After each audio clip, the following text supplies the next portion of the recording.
ride till I can't no more. I got the horses in the back. Horse stock is attached. Di video kali ini, aku akan mengulas alur cerita dari film Korea lagi nih. Film ini berjudul Hot for Teacher. Film ini dirilis pada tahun 2006. Perhatian, sebelum lanjut ke alur ceritanya, jangan lupa untuk klik tombol subscribe dan nyalain loncengnya. Oke, di sini saya akan memberikan informasi bahwa nama pemain saya ubah, biar gampang menyebutnya. Oke, tanpa basa-basi lagi, kita masuk ke alur ceritanya. Di awal film, kita diperlihatkan dengan wanita cantik berbaju putih yang sedang menari-nari. Setelah acara selesai, terlihat Pak D yang tidak menyukai acara tersebut. Lalu ia pun keluar untuk mencari angin segar. Tanpa disengaja, ia melihat laki-laki dan perempuan yang sedang berlari. Dengan rasa penasarannya, akhirnya dia mengikuti laki-laki dan perempuan itu. Akan tetapi dia kehilangan jejaknya. Sejenak ia berpikir, kemana larinya dua orang tersebut. Tanpa sengaja ia melihat ke lantai atas. Ternyata dua orang tersebut berada di lantai atas. Tak perlu pikir panjang, Pak D ini pun berlari mengejar lagi. Di saat Pak D ini menaiki tangga, ia pun mendengar suara Ike kimochi dari salah satu ruangan. Akan tetapi ketika masuk, Pak D ini kehilangan jejaknya. Di sini Pak D menemukan sepatu kaca milik Cinderella. Sepatu milik orang itu. Keesokan harinya terlihat murid ginuk-ginuk sedang berlari. Dia mengatakan bahwa ada murid yang kepergok bercocok tanam dengan guru seksi mereka. Di mana kejadian itu terjadi pada tadi malam. Akhirnya para siswa satu sekolah pun datang berbondong-bondong untuk mengintip di salah satu ruangan. Dan benar saja, salah satu guru menghukum beberapa murid dengan alat-alat yang sangat lengkap. Ternyata Pak D yang tidak suka dengan acara semalam adalah guru BK di sekolahan itu. Sebelum kejadian ini, film pun mundur ke 1 bulan yang lalu untuk mengetahui apa sih kejadian yang sebenarnya terjadi. Diawali dengan pagi yang cerah, terlihat Pak Guru sedang menghukum para murid yang sudah menggambar mukanya di tembok. Guru ini bernama Tresno. Dia adalah guru BK di sekolahan tersebut, di mana Pak Tresno ini dikenal dengan guru yang sangat keras dan disiplin. Dengan jurus Chidorinya, dia kemudian memanggil siswa yang terlambat masuk sekolah. Dan benar saja, siswa ini menyembunyikan sebungkus udut di balik sepatunya. Di cerita yang lain, terlihat seorang wanita yang mengendarai mobil dengan cepat, seperti pembalut yang sedang berada di sirkuit balapan. Kembali lagi ke sekolahan, terlihat Pak Tresno yang sedang menghukum beberapa murid. Dan tiba-tiba saja ia mendengar suara knalpot ber dengan kencang dan berhenti di depannya. Tak lama kemudian, keluarlah wanita cantik yang bahinol keluar dari mobil itu.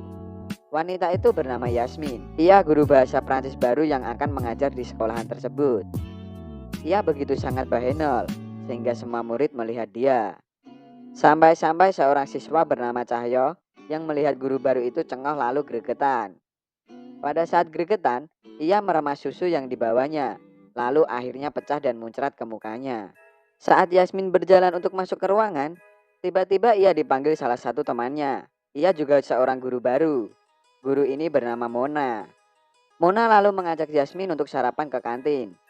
Karena ia tidak tahu lokasi kantinnya, ia lalu menanyakan lokasi kantin ke Cahyo. Setelah sampai di kantin, mereka kira kantin tersebut tutup. Tapi tiba-tiba saja salah satu siswa keluar dari kantin tersebut. Setelah melihat ke dalam kantin, terlihat wanita yang sedang merapikan rambut. Kuat dugaan mereka habis bercocok tanam. Murid yang keluar dari kantin itu bernama Bram. Singkat cerita, Yasmin dibawa guru lama untuk masuk ke kelas dan mengenalkan dirinya. Guru lama kemudian menyuruh semua siswa agar bertanya kepada Yasmin. Tiba-tiba saja Cahyo bertanya, apakah Yasmin sudah pernah berciuman? Yasmin pun menjawab pertanyaan Cahyo. Ia menjawab setiap pacaran dia selalu berciuman dan tancap rudal pacarnya. Mantap banget nih punya guru kayak gini. Setelah itu Yasmin kaget melihat Bram yang ada di kantin tadi. Ternyata ia adalah ketua kelas. Setelah beberapa saat, guru lama memberitahu kepada semua siswa bahwa sekolah mereka akan mengadakan pensi sekolahan. Ia lanjut memilih beberapa siswa yang bandel untuk berpartisipasi dalam acara tersebut. Siswa yang dipilih adalah si Bram, si Cahyo, dan si Maman. Guru lama juga mengatakan kepada Yasmin agar ikut berpartisipasi dalam acara tersebut dan membantu ketiga murid itu. Setelah pelajaran selesai, Yasmin mengadakan diskusi bersama 3 siswa tadi. Namun di sini Bram tidak datang. Yasmin lalu mengusulkan bahwa pensi ini harus berbeda dari tahun-tahun sebelumnya. Ia ingin mengeluarkan sebuah tarian modern dan menampilkannya di depan mereka. Awalnya mereka tidak setuju dengan masukan Yasmin, namun setelah diperagakan mereka dengan spontan langsung setuju. Emang mata laki-laki nggak pernah bisa bohong, selur. Di cerita yang lain, ternyata si Bram sedang bermain basket. Kemudian si Yasmin menghampirinya. Lalu ia berkata, sampai kapan kamu membolos latihan untuk pensi? Akan tetapi Bram mengatakan kalau dia tidak tertarik dengan pensi tersebut. Ia juga memberitahu Yasmin kalau stockingnya bolong. Saat Pak Tresno dan pengurus sekolah sedang berjalan, mereka melihat Yasmin sedang melatih tari ke muridnya itu. Setelah latihan usai, Pak Tresno mengatakan kepada Yasmin kalau dia tidak suka dengan tariannya. Kita maju ke cerita selanjutnya. Kemudian pada akhirnya Bram mengikuti latihan tari tersebut. Pada keesokan harinya, ketika Pak Tresno sedang menghukum murid-muridnya, tiba-tiba saja Bram dan Yasmin menyapa dia. Dan Pak Tresno terkejut dan bercampur curiga kepada mereka berdua. Selang beberapa waktu, saat Pak Tresno sedang mengajar, ia memanggil Bram, Cahyo, dan Maman untuk mengerjakan soal di depan. Akan tetapi Cahyo dan Maman tidak bisa mengerjakan soal yang diberikan oleh Pak Tresno. Pada akhirnya mereka mendapat hukuman dan bokongnya yang menjadi sasaran. Di sisi lain Bram bisa menjawab soal yang diberikan Pak Tresno dan ia lolos jadi cambukan. Selang beberapa waktu terlihat segerombolan murid yang sedang udut di toilet. Salah satu murid tersebut mengatakan bahwa Bram keren bisa mengerjakan soal yang diberikan Pak Tresno. Namun tiba-tiba saja Pak Tresno datang dan mengejutkan mereka. Ternyata Pak Tresno mendengar pembicaraan itu. Ternyata pas murid itu menggibah, Pak Tresno sedang menabung hajat di septic tank. Pada keesokan harinya, terlihat Yasmin sedang mengukur badan murid dengan diawasi oleh Pak Tresno. Di sini Pak Tresno semakin curiga melihat Yasmin dan Bram. Selang beberapa waktu setelah pengukuran badan, Bram lalu menghampiri Yasmin ke perpustakaan dan akhirnya mereka pun berciuman. Saat itu juga tiba-tiba saja Pak Tresno datang. Kemudian Pak Tresno mencari-cari keberadaan mereka dengan membawa batang kemoceng di tangannya. Namun dia tidak bisa menemukan mereka. Saat di kantor, Yasmin dipepet terus oleh guru lama. Dia bercerita saat pertama kali mengajar. Selang beberapa saat, terlihat Yasmin yang sedang dipijat oleh Maman. Kemudian Maman ini berfantasi bermantap-mantap dengan si Yasmin, yang akhirnya membuat burung pipit Maman berdiri tegak menantang, mencari keadilan.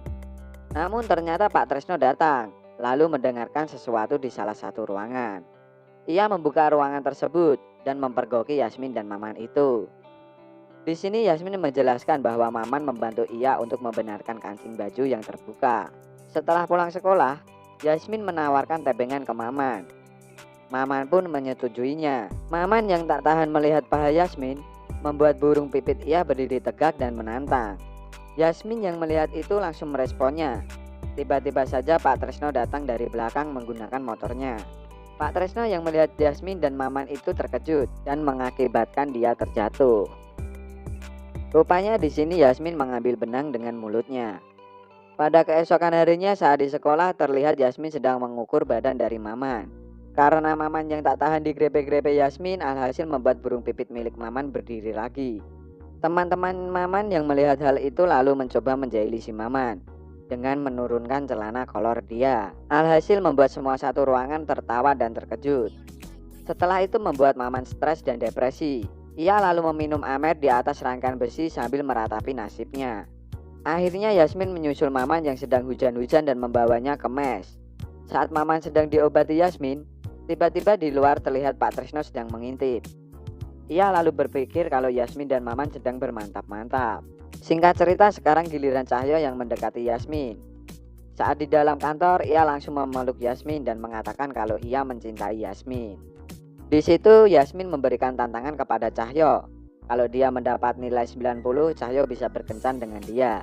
Setelah kejadian itu, Cahyo pun menjadi giat belajar. Pada saat pengumuman nilai ulangan, Cahyo kecewa karena mendapatkan nilai 88. Ia lalu merubah kertas ulangannya tersebut. Akan tetapi ada koreksi jawaban di situ. Setelah dikoreksi, ternyata Cahyo mendapatkan nilai 90. Dan pada akhirnya ia menagih janji Yasmin untuk mengajaknya berkencan. Pada keesokan harinya, Pak Tresno datang dan menemui Yasmin. Dan ternyata selama ini Pak Tresno juga menyukai Yasmin. Ia lalu mengungkapkan perasaan kepada Yasmin, akan tetapi caranya salah. Di sini Yasmin ilfil dengan Pak Tresno. Akhirnya pensi pun digelar. Sebelum mereka tampil, Cahyo memberikan minuman perangsang yaitu Tangkur Kobra. Akan tetapi ketika Yasmin mau meminumnya, mereka tiba-tiba dipanggil untuk naik ke panggung. Alhasil minuman tersebut tidak jadi dia minum. Setelah acara selesai, terjadilah adegan di awal film tadi, di mana pada keesokan paginya Pak Tresno sedang menghukum dan menginterogasi ketiga muridnya tersebut karena dekat dengan Yasmin. Pak Tresno memukuli ketiga murid tersebut dengan harapan dari salah satu murid itu mengaku. Sementara itu Yasmin yang merasa sakit hati membuat pernyataan bahwa semua itu hanya gosip semata. Mereka kemudian keluar dari ruangan itu. Ternyata yang meminum obat perangsang itu adalah guru lama dan guru baru. Setelah selesai meminumnya, nafsu bermantap-mantap pun sampai pada puncaknya. Dan ternyata yang ketahuan mantap-mantap oleh Pak Tresno itu adalah mereka. 2 tahun kemudian, Bram sudah menjadi mahasiswa dan menggoda dosennya. Di cerita lain, Cahyo sudah menjadi penjual obat perangsang. Sementara itu, Maman sudah menjadi artis terkenal. Dan film pun tamat. Dan disitulah ending film Luknut kali ini. Terima kasih sudah menonton video ini. Jika ada salah kata, saya meminta maaf. See you next video dan jangan lupa subscribe.